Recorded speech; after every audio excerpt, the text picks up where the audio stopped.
Pero la verdad que somos bastante ignorantes en todo esto, así que necesitamos ayuda y estamos en comunicación con Flavia Pitela, profesora de literatura inglesa y además es columnista del programa que conduce Ernesto Tenenbaum en Radio Mitre, el Club de la Tarde. Flavia, buenas tardes. Esteban del Campo Babú y Laura Garzón te saludan. Hola Esteban, hola Laura, ¿cómo están? ¿Cómo estás, Flavia? Sabemos que te estamos molestando, estás ocupada, pero así que te agradecemos mucho que nos atiendas. No, siempre es un placer hablar de libros, así que está todo más que bien. Muy bien tu introducción a Woolf. ¿Aprobé? Sí, muy bien. Nosotros tenemos a alguien que se adelantó un poco, tanto a Woolf como a Capote, que es verdad. Rodolfo Walsh. Sí, con Operación Masacre. Claro, yo diría que si no fuéramos tan periféricos, cuando se habla del nuevo periodismo, en realidad tendría que ponerse como padre a Rodolfo Walsh. No, bueno, pero también tiene que ver con la publicidad que tuvo la editorial de Capote en su momento, él dando esas charlas abiertas a todo el público. Pero, a ver, empecemos por respondernos si el periodismo puede ser entendido como un género literario. Géneros literarios, es hoy por hoy, en el fin de la posmodernidad, se pueden entender muy buenas editoriales como ensayos literarios. El género literario en general se piensa en la novela, en la poesía, el cuento, el cuento. Claro. Pero hoy por hoy, ya en el siglo XXI, hay muchas editoriales o textos escritos desde el periodismo que se consideran géneros literarios por su calidad estilística, por la innovación que han aportado, digamos, al mundo de las letras.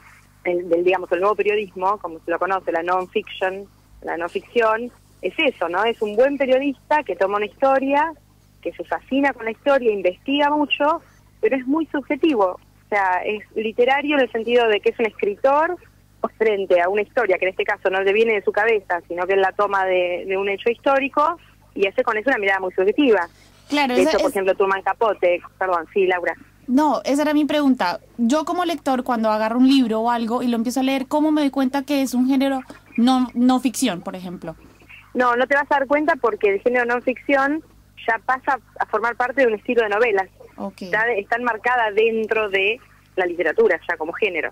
¿Y cuáles serían las características así principales como para decir, bueno, sí, este es un género que es no ficción, más o menos? Las características principales son estas. Se toma un hecho histórico, real, o sea, los personajes están basados, no necesariamente se repiten los nombres, pero están basados en un hecho histórico.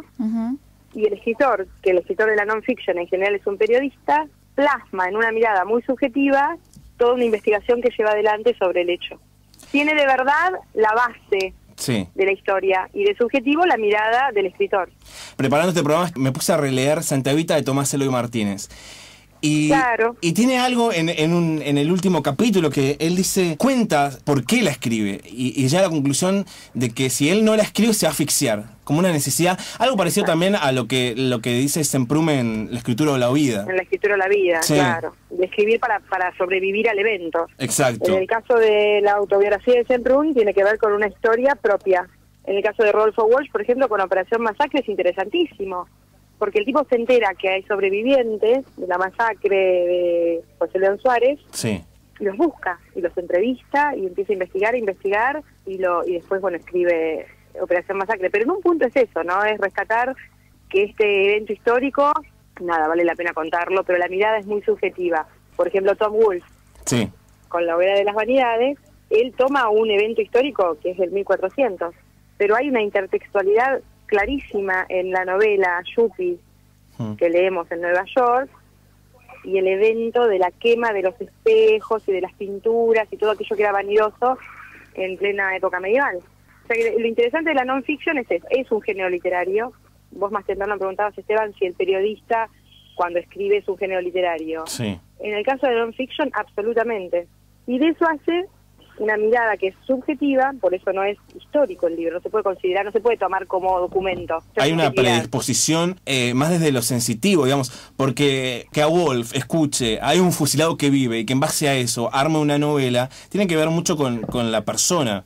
Exacto. Eso tiene que ver con un giro en los años 70 y el postestructuralismo. A ver, tiene que ver con el final de la ficción, mucha gente plantea que ya no se puede hacer más ficción, otra gente plantea que no existe el hecho histórico objetivo. Empezamos a tener al cuestionamiento que hoy seguimos teniendo sobre la objetividad de los hechos, y surgen personas como Woolf, como Capote, como Paula de Allende, que más o menos podría tomarse como non-fiction, que nada, plasman un hecho histórico y hacen una mixtura y dicen, bueno, yo desde mi subjetividad y desde el conocimiento que tengo de este hecho histórico, recreo a las personas que participaron. Es muy interesante lo que sucede, bueno, es muy posmoderno, ¿no?, el planteo. Y en ese sentido, ¿cómo uno sabe, al estar interpelado por el escritor, que está enfrente a una verdad? Pues, por ejemplo, estábamos pensando en A Sangre Fría de Capote, que hubo una movida de decir, bueno, ¿está diciendo la verdad? ¿No está diciendo la verdad? Nos vamos a Holcomb a ver si era cierto. Al final descubren que es cierto. Que es todo cierto, excepto hay un solo diálogo que él se inventa, que hay muchos testigos que dicen que nunca existió. ¿Cuál? Es un diálogo al final que no tiene importancia. Pero la veracidad es lo que se pone en cuestión, y eso es lo interesante. Porque a vos como lector lo que te está pidiendo Woolf, o lo que está pidiendo Walsh, o Capote mismo es, yo te estoy contando una historia, te estoy contando un cuento. La base es real. ¿Cuánto de esto yo me lo invento? Bueno, eso es una cuestión a la que vos te tenés que entregar como lector, desde el momento en que ellos lo presentan como novela, y no como un ensayo histórico. Claro. Hay diálogos, hay descripciones. Hay mucho detalle. Mucho detalle, hay cosas, hay mucho estudio, chicos, hay mucho estudio previo de estas personas para llegar a escribir estos textos. Claro, mucha investigación para eso. Mucha investigación. No, es claro, nosotros estábamos hablando de esto, ¿no? De que quizás se lo considera como una cuestión más estética, pero en realidad hasta llegar a esa estética tiene que haber un proceso de investigación previo. Y profundo. Hay un laburo y un compromiso por llegar a la verdad, porque cuando vos lees entrevistas a estos escritores, o te vas enterando, vos ves que saben más que los jueces de lo que pasó. Claro. Se entrevistaron con los vecinos, se metieron de contrabando en las casas donde sucedió los asesinatos. En el caso de Capote se mudó al pueblo. Era un personaje más del pueblo. Entonces conocen una profundidad que hace posible darle el giro psicológico a los personajes. Entonces vos ves personajes que son literarios en el sentido de que tienen un pasado, una historia, una forma de ser. Eso no tenés forma de saberlo desde la noticia del diario. Por eso digamos que más allá de toda esta cuestión más técnica de la que estamos hablando, son novelas lindas, son entretenidas. Son fascinantes, claro. Y está esa cosa nuestra, humana, de la conexión con la real. Sí. Que nos gusta. Bueno, no nos gusta que nos está contando un cuento Capote y en un punto decís, qué interesante que existió alguien que hizo esto, porque el hecho está contado al detalle periodístico. Y eso igual es un arma de doble filo, porque puede ser un anzuelo, pero también puede ser algo, porque la gente también mucho no le gusta verse reflejada. No, pero aparte ustedes se acuerdan, por ejemplo, lo que pasó hace unos años con el Código Da Vinci. Claro, sí, obvio. O sea, mucha gente creía que eso era verdad. Dices, no, es una ficción, es una novela. Puede tener algo de cierto y un estudio histórico sobre cómo eran los escribas en la época, los papeles que se guardaron, pero más que eso no hay. No, pero a uno cuando lee historias le gusta meterse y pensar en la veracidad. Bueno, y hablamos de A Sangre Fría, hablamos de Operación Masacre, hablamos de Woolf. ¿Qué otro libro nos puede recomendar Flavia Pitela para seguir adentrándonos en el mundo de la no ficción? Yo creo que El largo viaje de Centrún para mí viene a ser el libro más interesante después de estos que nombramos, de non-fiction. ¿De qué trata, más o menos? Es la salida es un tono muy autobiográfico, pero es muy novelado. Sí. Es la salida de Semprún del campo de concentración, caminando. Él sale del campo de concentración donde estuvo preso un montón de tiempo, y en las primeras páginas uno puede dar cuenta, digamos, del hecho histórico y de toda la mirada que él tiene de escritor y de ficción, porque hay eventos que son reales y hay otros que él se los va inventando, que dan cuenta un poco del dolor y de la mirada del otro, porque él dice que se da cuenta del estado decrépito que él tenía. Esto es en las primeras páginas. Sí. Cuando ve cómo lo mira la gente. Es la mirada del otro la que hace que él se dé cuenta del estado en el que está. Es una novela maravillosa. Se puede considerar como non-fiction, como no ficción. Ajá. Aunque Semprún no es periodista, es muy cronista de toda la época que él vivió, con su participación en la resistencia. Él tiene muchos escritos ensayísticos y como cronista, entonces se lo puede considerar una muy buena novela de no ficción. Yo te quería hacer una pregunta. Tú, trabajas en la radio, aparte eres profesional en cuanto a literatura, periodista. ¿Cómo se hace una crítica? No soy periodista. Bueno, pero estás cumpliendo una función periodística. Exactamente. ¿Y cómo se hace una crítica literaria en un medio masivo, en este caso, la radio? Mira, yo te tengo que ser muy sincera, mi conexión con Ernesto Tenenbaum es muy casual, por otro lugar nos conectamos y empezamos a hablar de libros un día que él fue a visitar a mis padres no estaban, y yo le empecé a criticar que empezaba el Mundial, Sí. y nadie hablaba de Sudáfrica como país maravilloso y complejo que es. Entonces yo, como mi tesis doctoral versa sobre Coetzee, que es un autor sudafricano, y me doy curso en la universidad sobre el apartheid, y le ofrecí, le dije, mira, yo tengo mucho material, ¿por qué no lees un poco y comentás un poco de la historia reciente de Sudáfrica, que se parece mucho a la nuestra? Claro.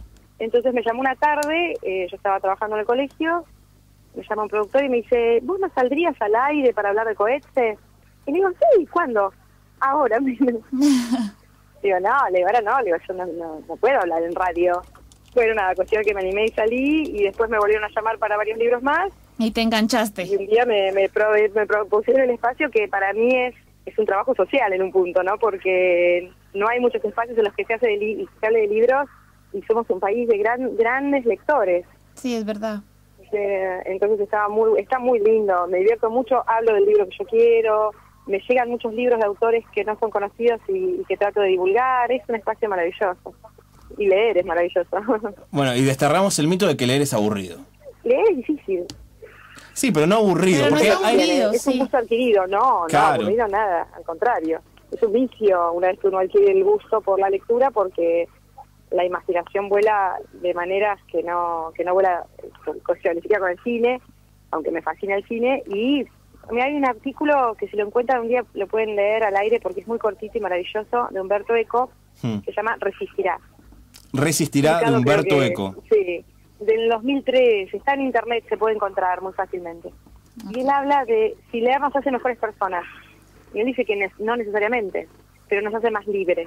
O sea, las decisiones de vida uno las toma con mayor libertad interior, y es un muy buen lector, porque vive tantos mundos a partir de las lecturas que conoce sin haber estado.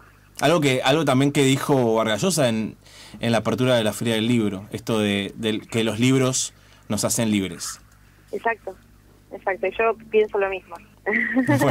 Bueno, Es mi modesto lugarcito chiquitito. no te molestamos más. Te agradecemos muchísimo que nos hayas atendido y ojalá podamos volver a conversar con vos en alguna otra oportunidad. Chicos, cuando quieran, un placer haber estado con ustedes, un abrazo a los oyentes y lean mucho. Vamos a leer. Sí. Gracias. Era Flavia Pitela, profesora de literatura inglesa, columnista del programa de Ernesto Tenenbaum, El Club de la Tarde, que sale por Radio Mitre.